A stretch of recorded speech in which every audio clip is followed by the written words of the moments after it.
And I want to welcome everybody to today's session. Um, and our big question that we're going to work on today is how do we know who is watching our live stream? And we broadcast our church services, we stare in the camera, and we hope there's people on the other side. So current streaming technologies that are available to us um, don't tell us much. Usually they tell us maybe the number of views that people have viewed or the number of people that are present during a live broadcast. And that can lead to some discouragement. But back in the day, before there was Facebook live streaming, my son David, who's here with us, um, had a streaming system called UC Streaming. And what was cool about UC Streaming is it was connected to Google Maps. So we could watch people join and drop on Google Maps and see where they're from. And so we could see people from Brazil, we could see people over the United States. And even at one time, we had somebody from the International Space Station watch one of our church streams. So that was really cool. But what we want to do as a church is really focus on how do we get people in our community to join us online, and how can we know that they are watching, because these are the people that is under our responsibility and who are under our care in our community. And so we want to connect up with that. So that's going to be the theme today. So what we'd like to do is in the chat, if everybody could over the chat tell us your name and where you are from. And so we know that's working, you hear me, and all is good. So the chat, if you can't find the chat, just move your mouse on your screen. You'll see the little chat in the menu at the bottom of your screen. You could join us and just tell us your name and where you are from in that chat. We got Vernie, it looks like. Some of these names you're going to have to forgive me if I'm doing them wrong. Is it Bella? Billa? You're mute. Yeah, hi, Bilal here. Oh, okay. Tawal? And then it says like Sam from Nigeria. Thanks for joining us, Sam, all the way from Nigeria. Wow. And Bilal, you're from Finland. Yeah. Oh, okay. Yeah, thanks for joining. We got friends over in Finland. All right. So we want to introduce you to Bala. Forgive me if I twist your name a little bit there. He is one of our new partners from OneStream, and we want to give him an opportunity to introduce himself and OneStream.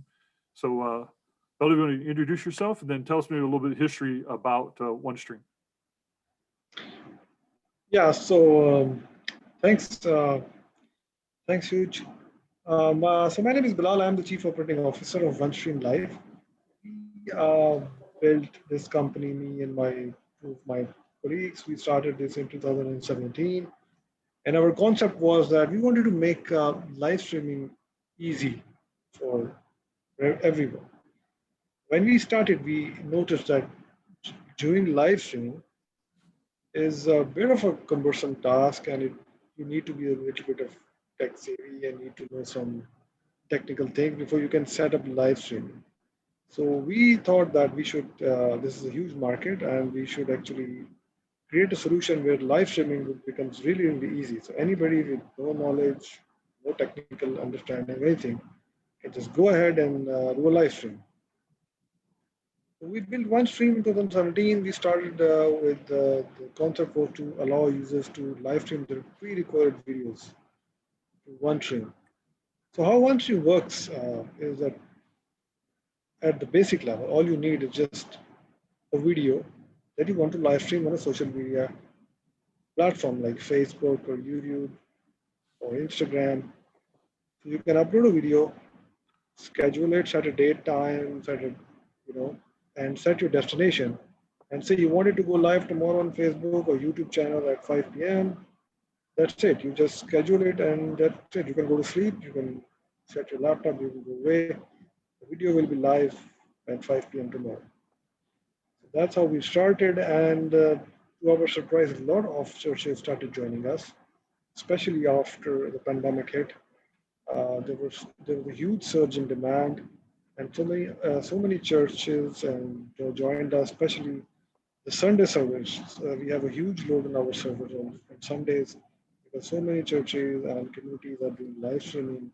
So we are so glad that we were able to create a solution and help the community reach to their audience in these tough times.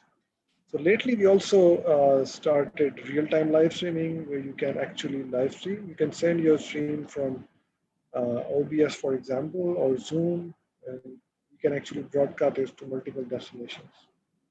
And just in the last month, we integrated with phone live streaming.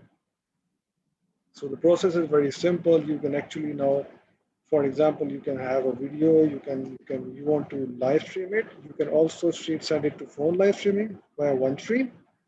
And if your subscribers are there on, if people are there on phone live streaming, they will be a call on their phones and they can hear the audio. It's just the audio, but they can hear the audio of the stream from their homes.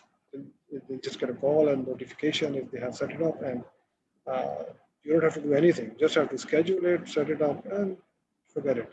So people can actually hear the audio of the live stream from their phone.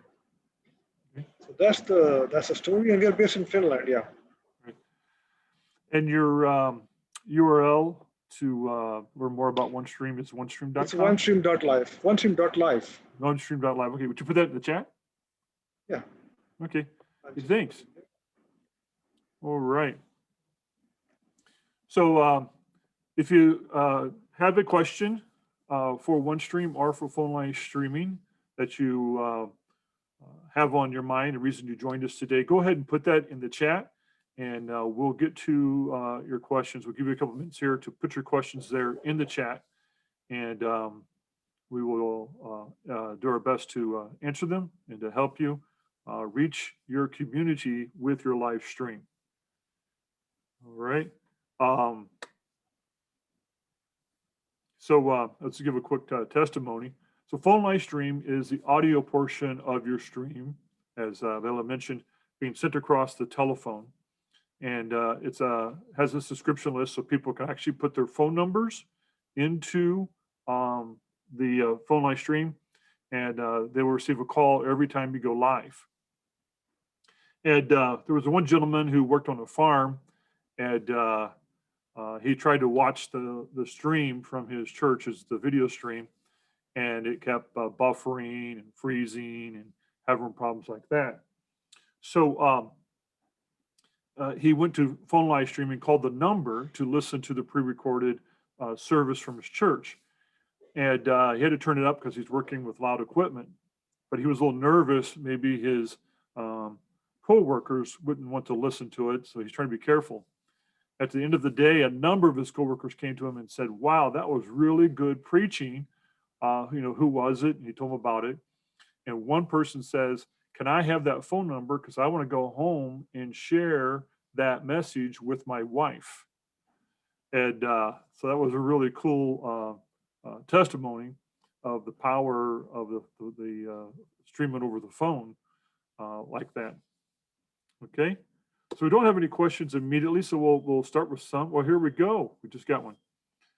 What's the easiest method to get a live stream service on phone live streaming? We have been pre-recording our services and pulling the audio to upload. We are using OBS, but it did not work well when we were streaming in live services. Hey, David, do you want to take this one and drill in what the issue was with OBS? Yeah, so if the issue with OBS was a internet connectivity issue, there's not a whole lot we can do there. We can, on the upload side, we can verify that we're only uploading audio and not uploading audio and video. But further, if it's an internet connectivity issue, not an upload speed issue, we have a broadcast by phone option. So in the dashboard under media, once you log in at phonelivestreaming.com, there's a broadcast by phone, and you can use the audio from your phone to feed your phone system, and it has all the phone magic. So when you call in on your phone, it will call everybody, it will record it. People can call in, all that kind of cool phone live streaming stuff that you're used to. So one, I would make sure that you're only sending us audio from OBS. If that's not working, then two, as a backup, I would do the broadcast by phone. Is phone live streaming available in Nigeria? So phone live streaming right now only is available in the US and Canada. We are working to expand, but I think the next two places we're looking at are the UK and Australia. We've had a lot of interest in Africa, so we may pull that on as a third one. So right now only US and Canada. UK and Australia are coming soon, and we will keep updated. Watch our Facebook page, watch our Facebook group, if you want to be in the beta for any of those foreign to us, outside of US and Canada territories, and we will make sure you get signed up for the beta for that. Actually, you can also use OneStream if this pre-recorded video.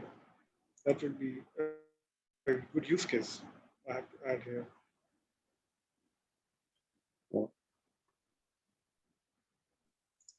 Hello? I think you're muted, Dad. Yeah, so OneStream is available in Nigeria. Yes, it's available everywhere in the world. Okay. Yeah. The reason phone live streaming all has you challenges. need is a video. So if the video is recorded already and you want to live stream or you want to send it to phone live stream, you don't have to pull out the audio. You can just send us the video, upload it, and send it to phone live streaming. Connect phone live streaming with OneStream and it should work. Right. We have guide for that and everything. Right. But the phone numbers are United States or Canadian phone numbers. Yes. So we send it to phone live streaming, and from there it's just phone live streaming. Right. So if it's phone live streaming is available currently in only US, Canada, then yes, only US, Canada. Right. And that's because the regulations of phones, how they work, are different from country to country, where the internet's the same across all countries. So that's why we have the extra challenge in growing out to other international locations. All right. Okay. So we want to talk about reaching your community. So I'm going to give you some quick pointers here that will help you get your audience locally. One of the best things you can do in your local community is take your stream and like if you're using OneStream, you'd use OBS, something like that, where you can record the stream locally on your PC. And then you would take that stream and you would edit what we call cookies. And what a cookie is about a 30 to 60 seconds section out of the stream. That's a key point. And you can cut out 3, 4, or 5 cookies out of that video stream. And then throughout the week, post those on social media. And when you post them on social media, then have a link to where they can watch the next live stream. And so people that you network on social media will see the little cookie, they'll get a sample of what your church is like, and then they will be interested in joining you in your next live stream. When you do those cookies, you want to encourage the members of your church to share them on their pages and with their friends, especially if what the point is being made is something helpful to a friend. Mention that friend in the share, and that will help spread it locally to family and friends and get more people than to come the next time to watch your live stream. Another tip is to do a behind the scenes. So like on a Thursday, the pastor can do a live stream saying, hey, this Sunday, we're going to address this issue. Have you ever been in this situation and wonder what to do? Well, we're going to talk about this Sunday, and we're going to be helpful to help you do this situation, to overcome it, to see how God can help you. So do that behind the scenes, and again, link to where they can watch the live stream and promote it. Will help get more people in your local community. Is there a direct integration between OneStream and phone line streaming, where phone line streaming is one of the streaming destinations? Billa, you want to answer that question? Yeah. Yes, we have direct integration. And PLS is one of the destinations, you're right. PLS is one of the destinations where OneStream can send your stream. Right. Correct. So you could do Facebook, YouTube, and PLS all at the same time. Yes, that's correct. And then just a note there, you can do them all live or archived, or doing a sim live. So if you going live on your Sunday service, you can stream live to your phone live streaming phone system, Facebook, YouTube, and so on, all using OneStream.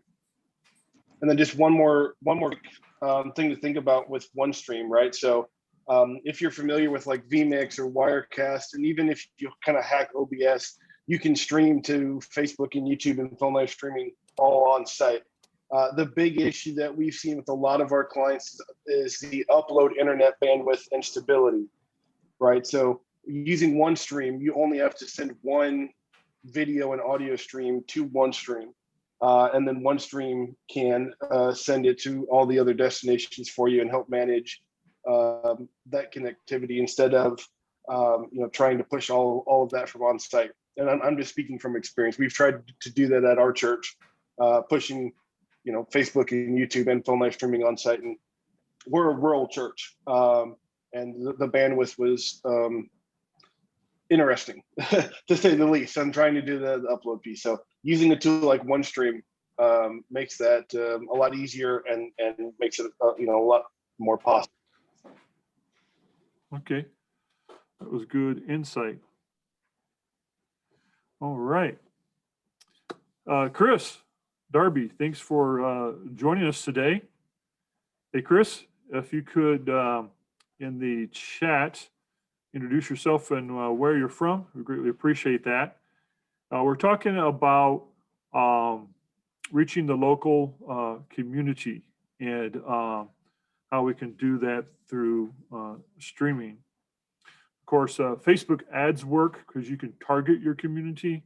You can also target new people who moved into your community when using Facebook ads. And so that's another way to get the local community to watch your stream and promote it.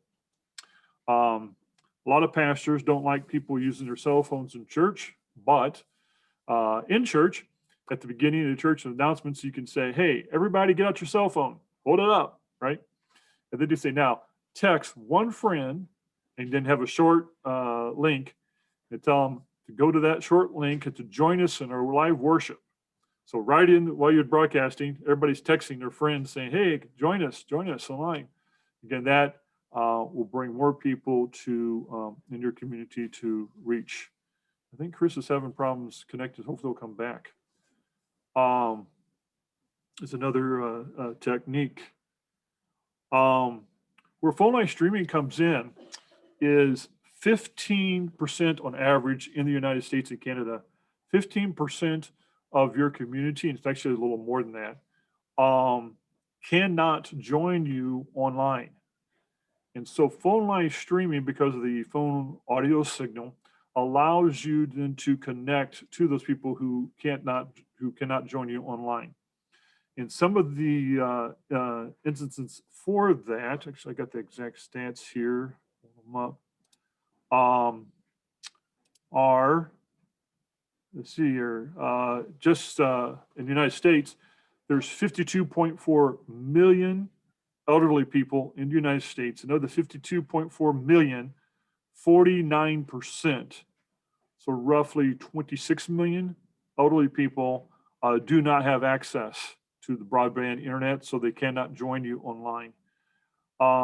In America, 34 million are considered in poverty, meaning they make less than $30,000 a year.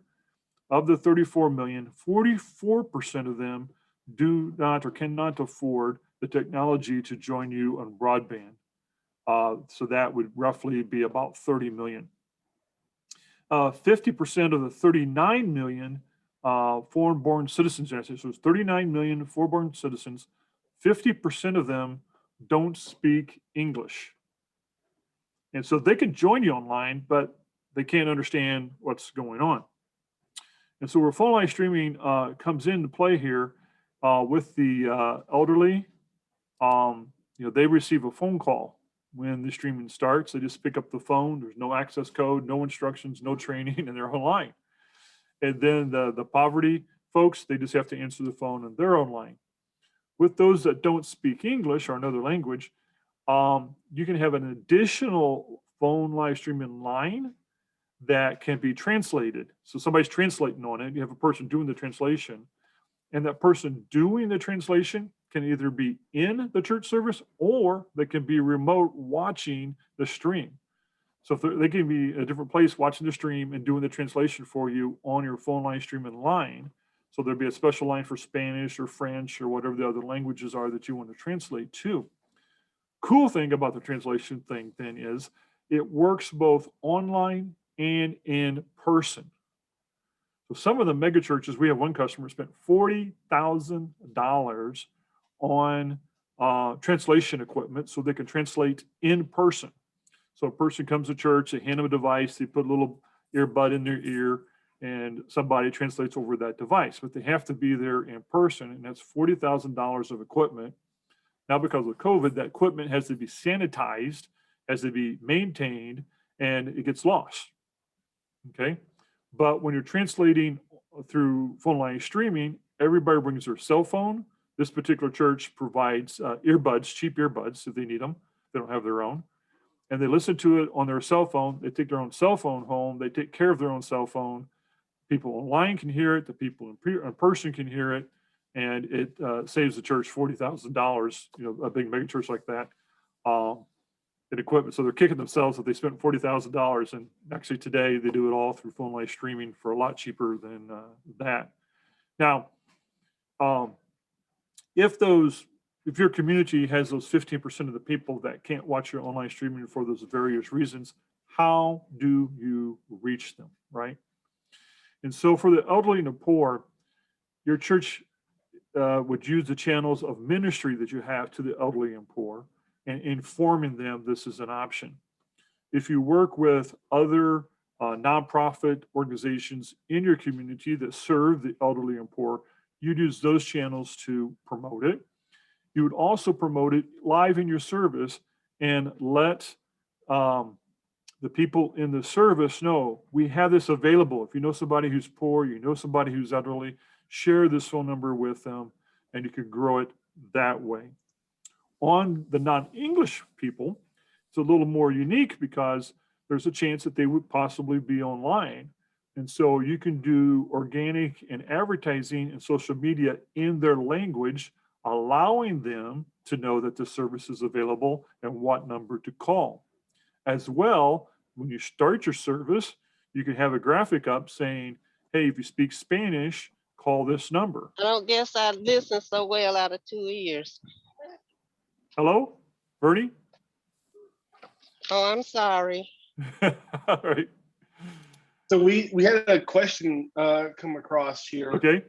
They're asking if they interface phone live streaming with the local intercom or phone system in a care home for the elderly so that they can listen via the phone in their rooms. So as long as it's a direct line, we can call in, depending how the phone system at the care facility is set up, we can call in. But phone live streaming is also a two-way system. So they can call, if they can call out, then they can call your toll-free number. So that's definitely there. Also with the intercom, I'm not sure what kind of intercom system they have or how exactly it's set up. There are a number of intercom systems that do interface with phone systems, and so that's definitely an option. There's with the phone stuff. So a lot of people look at I'm going to go off on a rabbit trail for a second. So a lot of people look at the phone stuff as, it's 80 years old, but it's kind of, because it's 80 years old, the qualities is, a lot less. It's not HD audio on Facebook and whatnot. And they look at the cons. One of the big pros is because it's been around for 80 years, it's kind of the de facto communication method, right? If I want to get a hold of a local business, the number one way I'm going to do that is through the telephone. Now, Facebook and these other options, texting, whatever, are increasing, right? But the de facto is, if your business doesn't have a telephone, you're probably not in business. Likewise, another big pro to the telephone is because it's been around for 80 years, there's so many different interfaces and use cases that interface with the phone. So, for example, we have cell phones, we have landlines. You can have a wireless landline, right? You have all these different configurations. Likewise, with the intercom, you have intercom systems that can interface with via a traditional phone line. You can have, with the wireless systems, you can have multi-party wireless systems, right? So you can have 4 or 5 people in different rooms or different parts of the building all listening to the same connection. So the options and the usability for how audio can be listened to are quite vast. So, depending how much or how the system's set up in this specific home, there are a ton of different options as to getting these people access to your content via phone live streaming. Mhm. Okay. It's cool. So, again, talking about the local community, reaching them and stuff, is you can maintain an email list of people. Of course, so they subscribe and they're expecting you to email them, or texting. And again, they subscribe and you can send the text saying, hey, we're going live. Here's the link. Come in and join us in our service. So those are all techniques.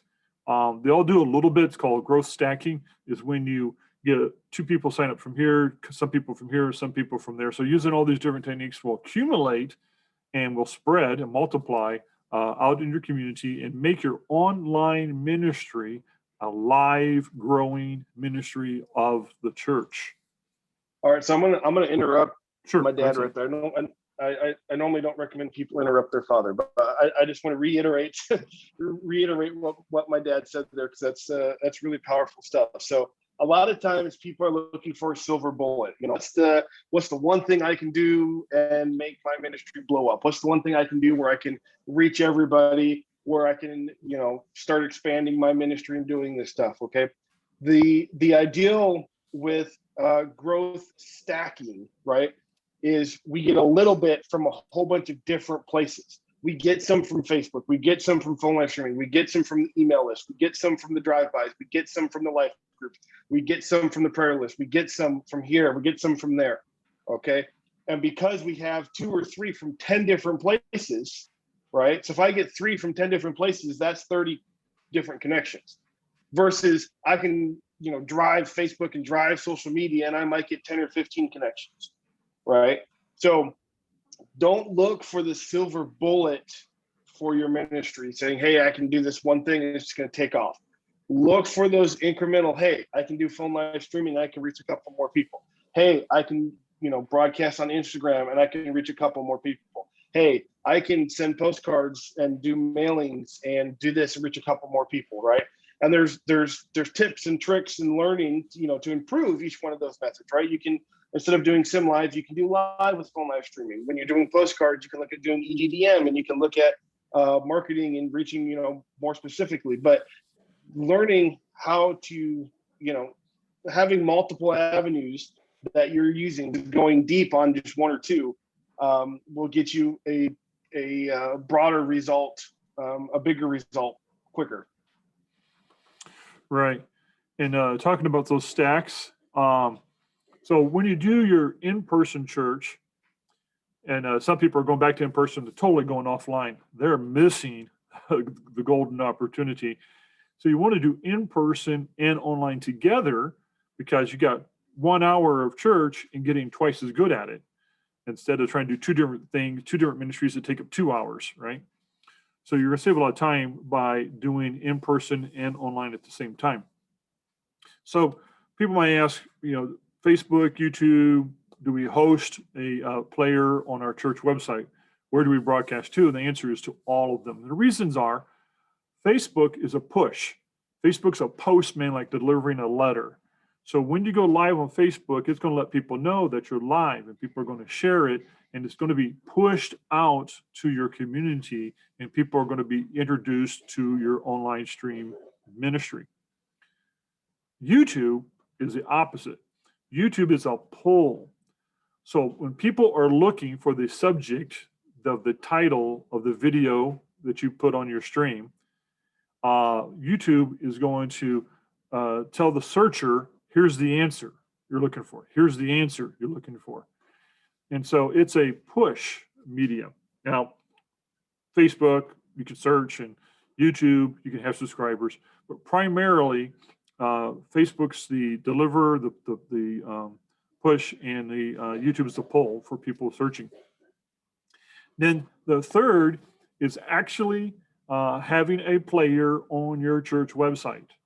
You've got to get a player on your church website. The reason being, it is actually the number one place people are going to search and come and find you and watch your church more than the randomness of Facebook or the randomness of research on YouTube.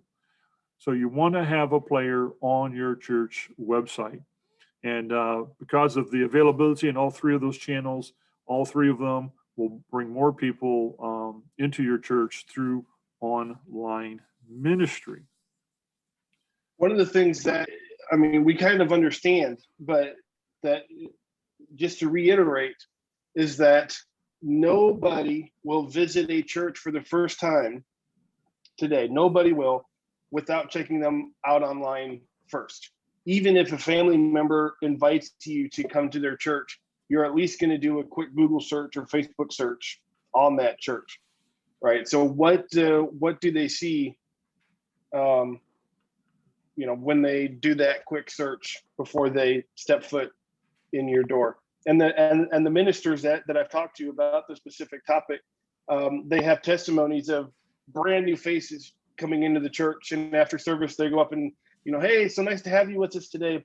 Yeah, you're Pastor Bobby, and that's Susie on the drums, and that's Pastor Joe over there doing the youth, and that's and they know everybody, and the pastor just sits there stunned. I've never seen you before in my life. They've been watching the live streams. They were comfortable and they came in person. Yep. Yeah. So if people are searching or they're coming across your video on Facebook, what can you do to get them to stop and to watch? There are a couple tricks. The two most watched videos that people are going to watch from a church is a educational lesson video or a story video. Okay, so when you're scrolling and you come across the video, how can they know that this is a lesson video or this is a story video? So when you're doing your sermon, are you teaching a specific lesson, or are you telling a story or an illustration? And the way they can tell is the way you title your video. And so if you title your video on how to do whatever, or you title it 3 ways to overcome this problem, those are lesson videos. And they will, if they're interested in what you're talking about, they'll stop and watch the video to learn that lesson. A story video, the way it works is the title will be how somebody, a name of a person, accomplished something when they were challenged by something. So how Bob accomplished getting out of debt when he was unemployed. Okay, that's a story video title. And so those titles, people will stop, say, oh, that's interesting, and want to watch your video. Once they are watching your video, to extend the length of them watching your video, is you want to teach by the clock. If the things don't change every few minutes, they'll get bored. And so you want to change the view of a camera, you want to change the way you're talking, you want to stop and emphasize a point, you want to change your position, the way you look in the camera. You want to teach by the clock and keep things moving as much as possible. Also, you want to teach an object lesson and use your object saying, you know, it's like a pen and you can write and you can mark on other people's lives and you can make a difference. By using that object lesson, that will help people stay with you and want to follow through on the video. And then the last is supporting graphics that tell what's going on, that appeal for them to stay with you. Don't overdo the graphics. The graphics will have to be like supporting, that help teach the lesson, similar to an object lesson, and that will help people stay on your video. Any comments, David?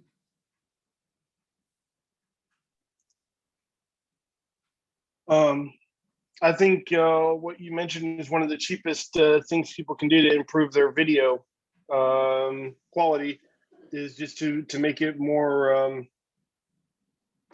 catching.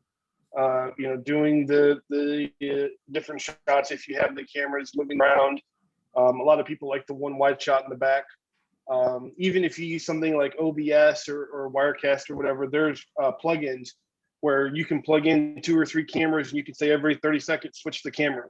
And you don't have to have somebody sitting there, manually pushing the buttons to switch the camera. It just, it keeps the attention of the person watching it. So there's definitely tools and ideals, and it's free. Use the cameras you already have. Use what you already have there on site.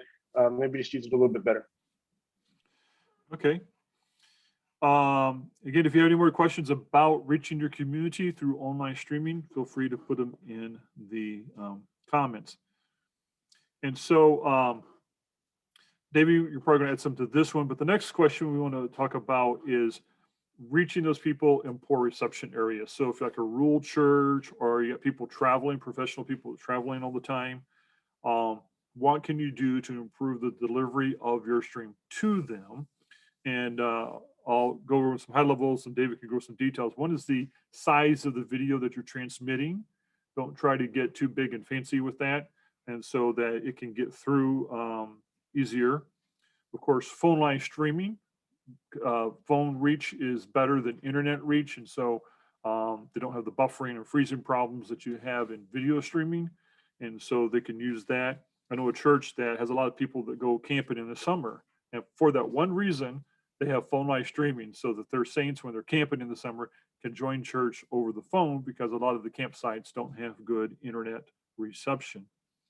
And the third thing you can do is archive, record, and then offer an archive of the video so that when people get back to an area where they can get to the internet, they can watch an archive. David, you get some tips on delivery? Yeah, so a lot of the bigger live stream providers, I'm talking Boxcast, Resi, those types of platforms, provide multi-bit rate video delivery. And so what that basically means is if I'm able to watch a high quality video, I get that. But if I'm not, cell phone connection, driving, poor internet quality, so on and so forth, it will deliver a lower quality video to me and keep that video live. So it'll do the max amount of bandwidth that it can, but whatever it takes to keep the live content live.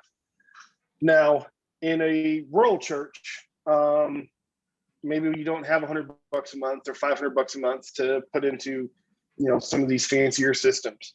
And so what I recommend doing is don't go over the top with your quality. If you're streaming straight from OS into, your website or something like that, just do, 500 kilobits a second. Don't do 8 megabits or 15 megabits a second live streaming unless you're doing some kind of encoding on the other side. one of the reasons that Facebook and YouTube are so popular for live is that they do the multi-bit rate thing. So if you're watching on a 4K screen at home and you've got fiber, running into your home, you can see, as high a quality signal as you can get, versus if you're out, driving with cell phone and poor reception. As long as you have some reception, I guess, because they don't do audio only like phone live streaming does. But you can still pick up some of the video. And so phone live streaming is, kind of picks up the slack where these platforms leave off. And that is, if you don't have internet, or if your internet's just spotty, right? Phone live streaming can pick up there.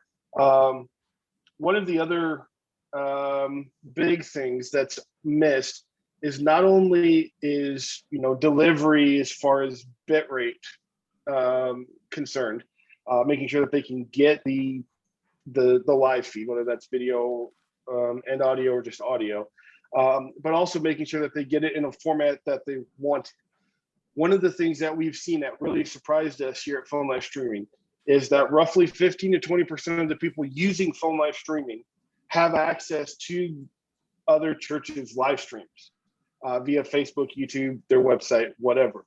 And when the churches interview them, they found out that watching a YouTube or Facebook video on a cell phone locks up that phone.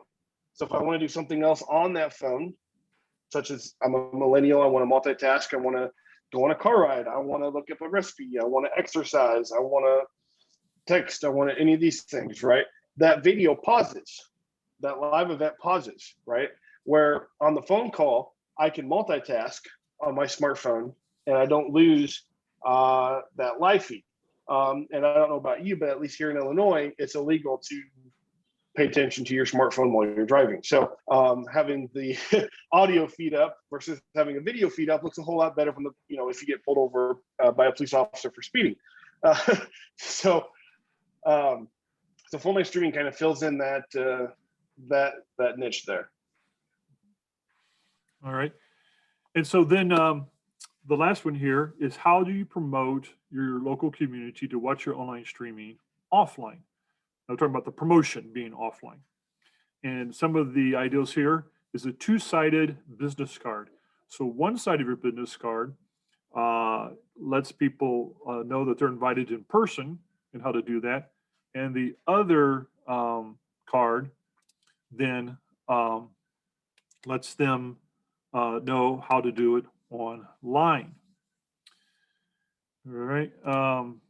Then, David, we messed up the video here somehow. I'm not coming up. And so, thank you. It's not coming over. I was trying to step away for a minute. I need you to step away for a minute. Yeah, it's not coming up for me for some reason. Still on you.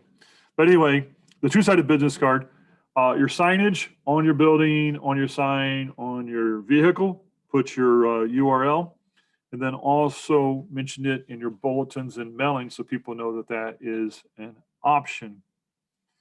Now, if there's no more questions, we're going to wrap up for today. Bill, if you can hang on just for a second. All right.